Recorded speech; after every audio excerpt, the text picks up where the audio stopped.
All right. In today's episode, we'll be covering Valkyr. Like always, it's a build that I came up with that will allow you to basically use this in any situation, as well as to last very long in like survivals or defenses and things like that. Another perk of this build is that she is probably one of the best frames I think you can ever use to level up melee weapons, because you only really need to throw one, maybe two mods on a weapon, and then you're basically golden until that thing hits 30, which I'll cover after I go over her abilities. So what I'll have to do first is I will have to actually switch out this helmet, because I forgot I had the arcane on it, which gives you 60% armor. So that's going to be kind of skewing these things here, so I'm just going to have to switch that out really quick, which is something that looks just decent. Whatever. So that we don't get anything. I also took off my back piece that would give me health regen as well, just to kind of show you that whether you have regular Valkyr or Valkyr Prime, which does have 100 or more armor, but still nonetheless, I've used this build on her, and I had an easy time as well. No real difference that I could notice. So the thing with this build, and what's really nice is, unlike my other builds that you've seen where it's really kind of focusing around maybe 1-2 moves, this will work with all of her moves. It's just the one downside you will probably notice is the energy cost is going to be a lot higher. But the reason we are doing that is because we have a very high power strength. As you noticed, casting Warcry will give you a 120% armor increase and speed increase. So that speed and armor, you're going to get so much survivability. It's crazy. As well as using Hysteria. If you do not have a melee weapon like my lesion, whatever, if you look at my past video where I have my fantastic health regen build for that, if you don't use a weapon like that to get health back, Hysteria is a great way to get your health back as well. You basically pop it on, hit a few attacks, turn it off, and you're good to go. The reason I don't really prefer it, or it's great to actually, help people up if you need to as well. But I just don't like it because you kind of can get stuck in situations where you're attacking some enemies and you have to pop Hysteria, get a couple hits in, turn it off. It just gets annoying after a while, I think.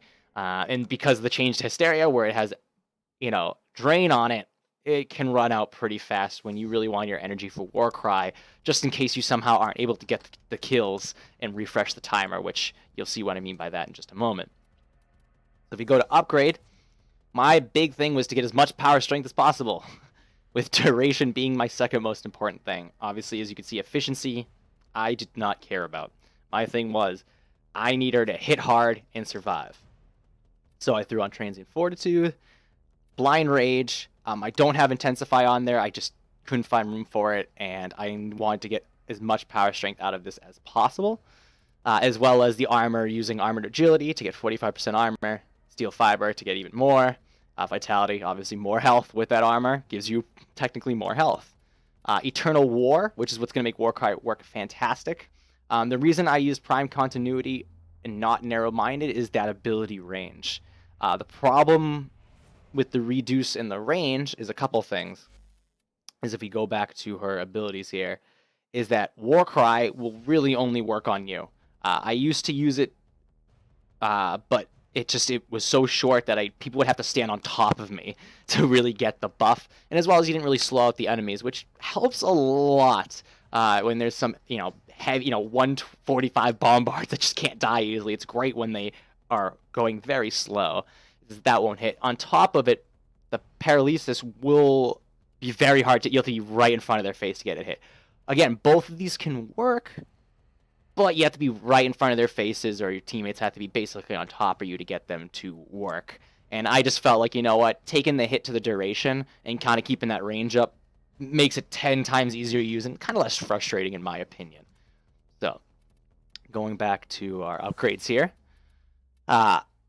Even though it says increase by 2 seconds for each melee, that does get affected by duration, so it is going to be a bit more than that. It was just kind of the perfect spot I found, that I think 128% duration, or if you really want to throw Narrow-Minded on there, will give you more than enough to get kills in between to keep it up.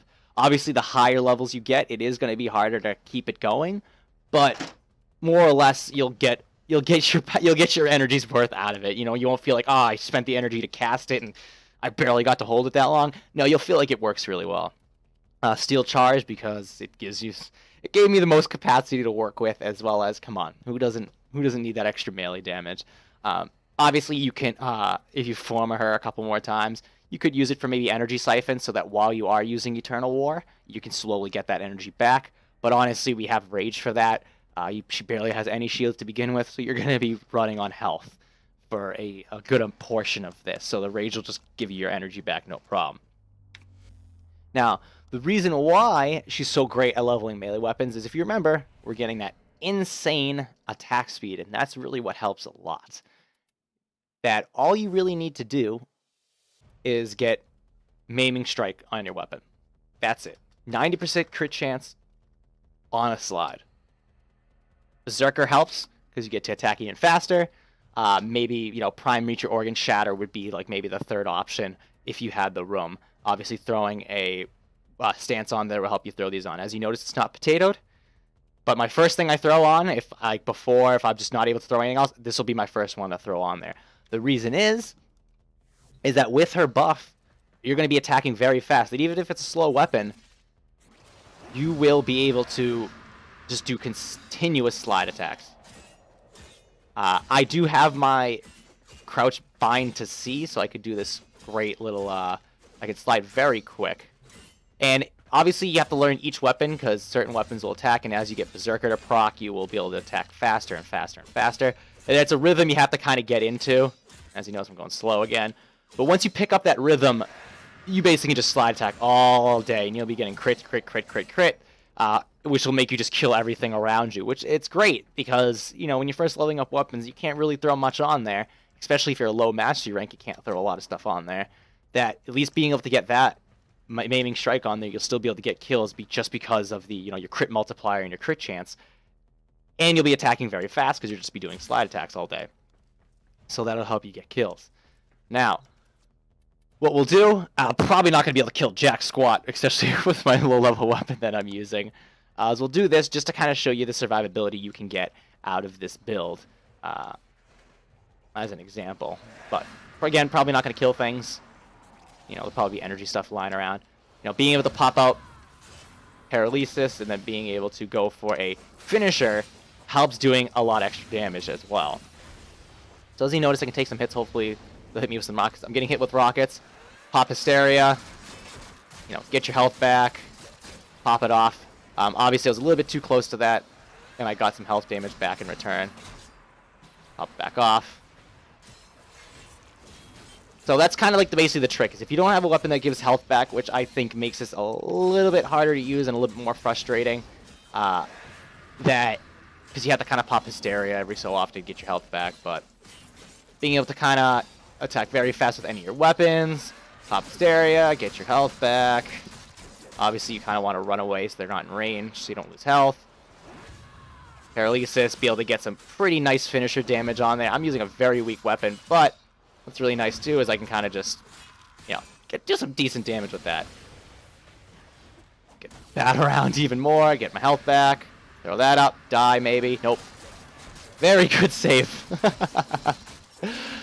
Well, so it can be done, but as you notice, it's very annoying when trying to, you know, use it with something that just can't give you health back. You will notice that if I switch to my lesion, whatever you want to call it, I will be able to have a lot easier time surviving here.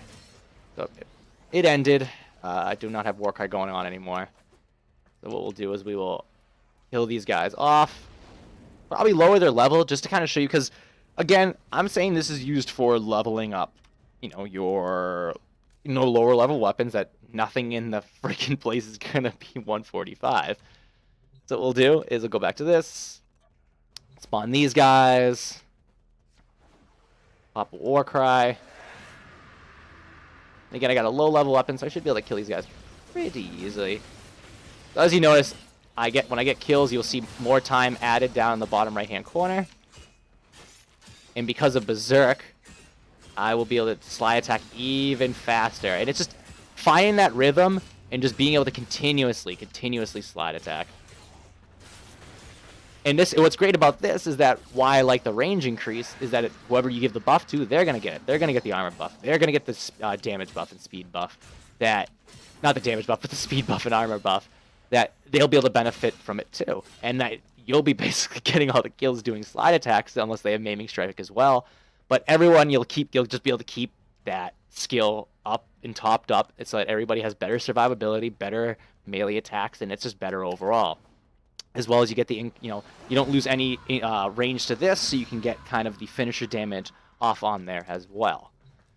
Just to show you that, and just to kind of give you guys an example, when you have a good build going on, if you build around these skills that I've set up, you can get some very lazy survivability.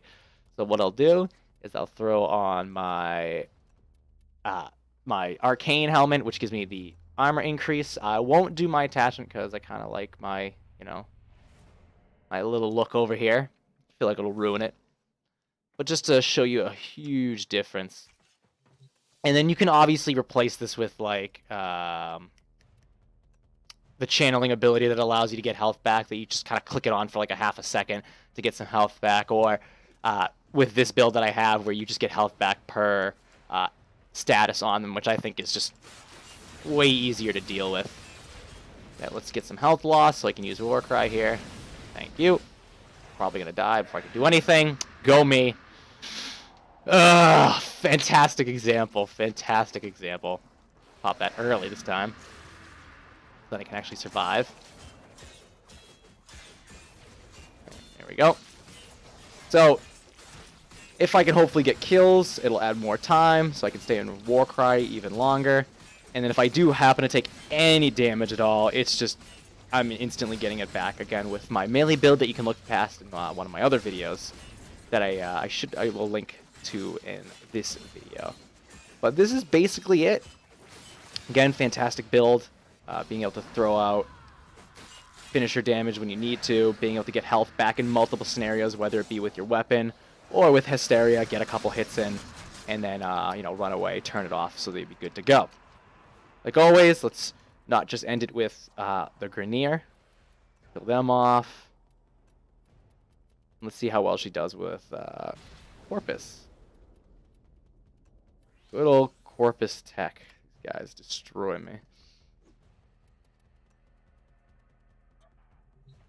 What's really great too is that attack speed. Nullifier bubbles, just stay just outside of the nullifier bubble and just melee like a crazed maniac, and you shall do pretty okay. It does help that I do have the 60% armor increase. That is helping me a lot. I probably would die a lot easier without it. But as you can see, all you just got to do is sit back and melee. Pay attention to Warcry. Make sure you're paying attention to that timer. If you're not getting the kills, you want to make sure you refresh that right away, or you will probably instantly die the second you forget to do it. But as you can see, no problem at all. Very lazy hitting. Again, being able to throw out this when I need to, get that finisher in, being able to reset that. Overall, just a fantastic build. Yeah, it's heavily based on melee. You don't have to melee. You can still use your guns, throw out Hysteria and Warcry if you want to run into the fray to get some health back. But I would say that this is definitely more a melee-centric build, but it is still great for anything else. Especially, like I said before, if you need to level up your weapons, beautiful, beautiful for it. Just throw on Maiming Strike, use the build I just gave you for her, throw out Warcry, and start slide attacking like it's your job. And you will build a power level those weapons in absolutely no time. So, thank you all for listening, and I'll come up with another episode. Have a good one.